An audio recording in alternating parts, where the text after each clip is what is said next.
Today's lesson is called Piecewise Functions Day 1. For the opening exercise, you're going to watch a video clip on elevation versus time. The link you can see there, but it's also been attached in your HyperDoc or on Google Classroom. You are going to watch the video up to 1 minute and 8 seconds and then stop. I would like you to answer questions 1 through 3. At this time, pause the video. Please go watch the other video clip, answer questions 1 through 3, and then come back to this video and resume when you are ready. Okay, so you've completed the opening exercise. This is what you should have had for your answers or close to this. Describe the motion of the man in words. The man walks out the door and he is decreasing his elevation. Question 1. How high do you think he was at the top of the stairs? How did you estimate that elevation? I wrote somewhere between 10 to 15 feet. He is descending from the second floor. So you just want to make sure you have a number that makes sense if he's coming from the second floor. Number 2, were there intervals of time when his elevation wasn't changing? Was he still moving? Yes, when the man was walking on the flat surface or a platform. So he's still moving.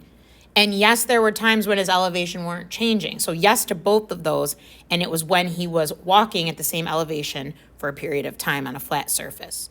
Number 3, did his elevation ever increase? When? Yes, at the end of the video. I don't know if you noticed, but he kind of hops up onto a curb or over a bump or something like that, which means he goes back up in elevation just a little bit at the end. Okay, so I'd actually like you to pause the video again. You're going to go back to the video clip of the man coming out of the house, and I would like you to continue the video and finish it. Pay attention to the time intervals and not the elevation levels. We will be using different numbers in the graph that we create. Once you have done that, you're going to resume the video to go over questions 4 and on with me. Okay, so in number 4, the graph in example 1 is made by combining pieces of 9 linear functions. It is a piecewise linear function. Each linear function is defined over an interval of time represented on the horizontal axis. We're going to list those 9 time intervals now. So we've taken what we saw in the video. There were numbers running at the bottom once you finished there. And now we can break it up into sections of what's happening at each interval of time. So the first interval we have is from 0 to 3 seconds. The second interval is from 3 to 5.5 seconds. Interval 3 is from 5.5 to 7. Interval 4 from 7 to 8.5. So this is where all the changes are happening in the time. Number 5, 8.5 to 9. Section 6 is from about 9 to 11 seconds. Section 7 is from about 11 to 12.7 seconds. 8 is 12.7 to 12.9.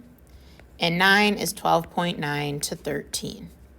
So these are the different sections where something changes in his story. So now in number 5, we're going to create the graph. First, we want to label this with our topic. So elevation in feet should go on your y-axis, and then we're doing this in time in seconds. Now, as you could tell from the intervals we did before, we've got to get all the way up to 13. Mark every 5.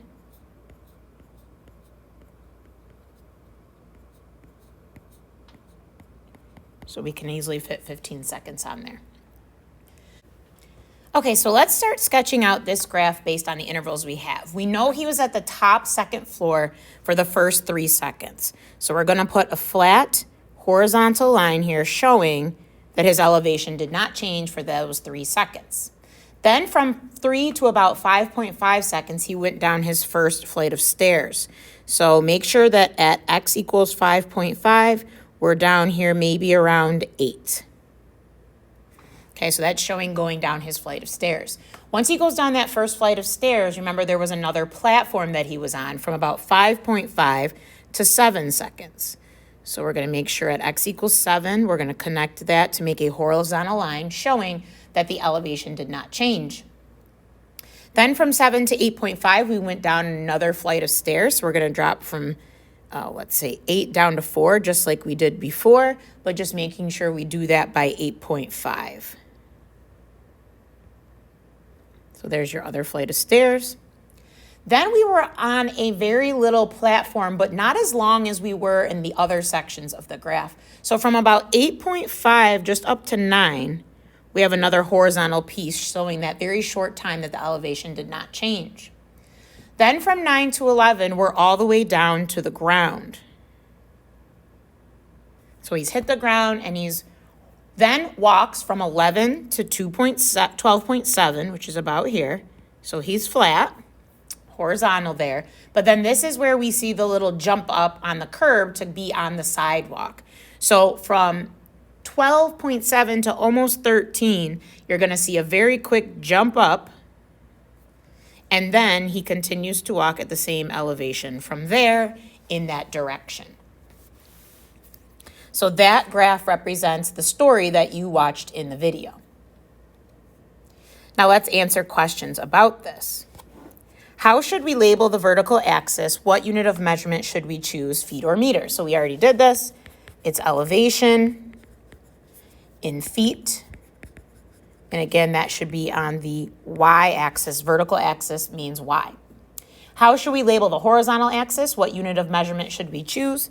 That should be time, and it's in seconds.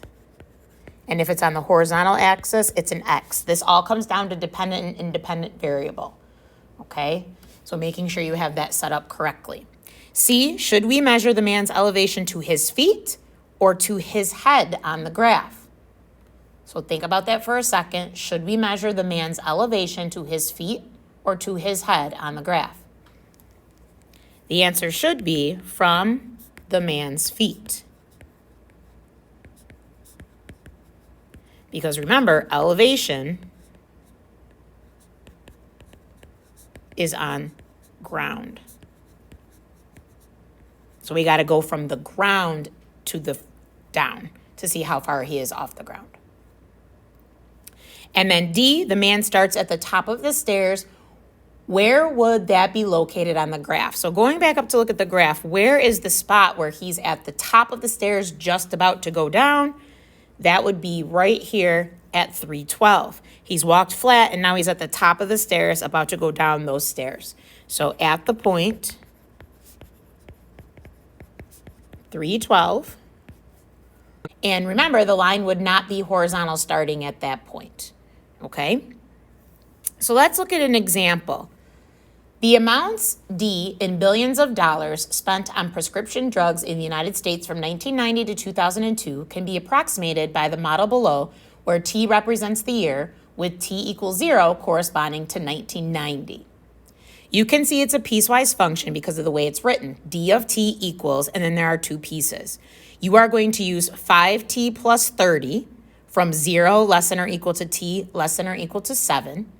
And then you use 20T minus 60 from 7 is less than T is less than or equal to 12. So notice 7 has not been counted in both places. Since 7 was already counted in the 5T plus 30 expression as part of the equation, then you don't count 7 again in the next piece. Okay? So first it says to graph the function. So we're going to take care of this in pieces.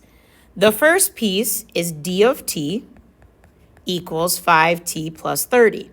Now this is an mx plus b form, and we're going to start this function from 0 all the way up to 7. So quickly I can use slope as 5 or 5 over 1 to see I'm going up 5 and right 1. And I know I'm starting at a y-intercept of 30. So 0 and 7 are both included. We're going to plot 0, 30, making sure it's a filled-in circle. And then we are going to follow a slope of up 5 to the right 1. We're going to do that all the way up to x equals 7. Because I'm only supposed to graph this much from only 0 to 7 as my domain states right there. So we will connect those, but make sure we stop right there at 7. Now we have the second part of our piecewise function that we need to graph, which is d of t, equals 20t minus 60. Now here you could use slope and y-intercept, but we're not starting at the y-intercept. We're already well into the graph when this piece takes over. So I would suggest in this case that you use your graphing calculator to get these tables of values. You'd go to your y equals screen, type in 20t minus 60, and then go to the table and pick up where you left off. So this is t, and this is d of t. We already have all the way up to 7. So we need to find out where 7 is, and I'll show you how we're going to draw it on the graph to show that we're not actually counting that point. And then we're going to go all the way up to 12. So 7, 8, 9, 10, 11, and 12. Again, based on the domain that was given to us. 7 to 12, even though 7 won't be included, but we'll show that on the graph. So if we were to look at a table of values on the graphing calculator, I've already entered the equation here. I had to use 20x minus 60 because there is no t, but you still have the same exact equation. We would go zoom 6 to see a picture of it.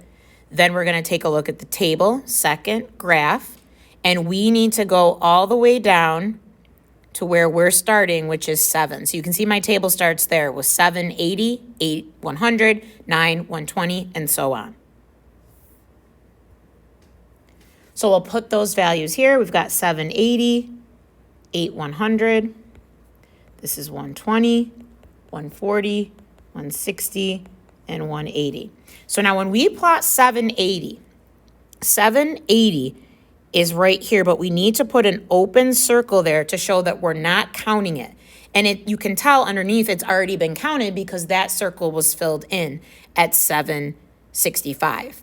So at 780, make an open circle, and then we can start plotting the rest of our points. At 8, 100, 9, 120,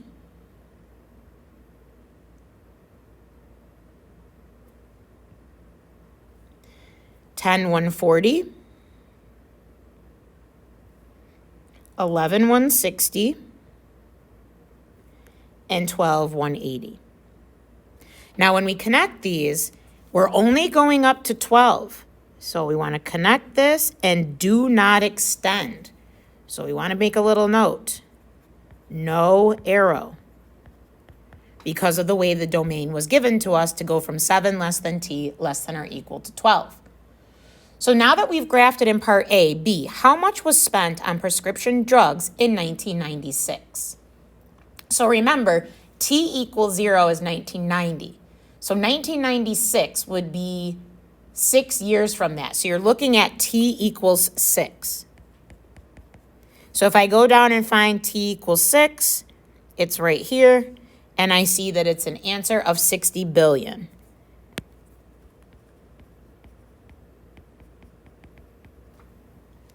C, how much was spent on prescription drugs in 2000? So 2000, again, we're talking about how many years it is from 1990. So that would be 10.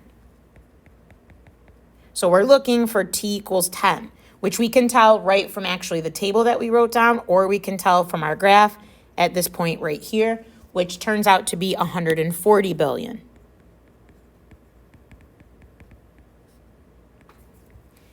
D says, during what year was 50 billion spent on prescription drugs?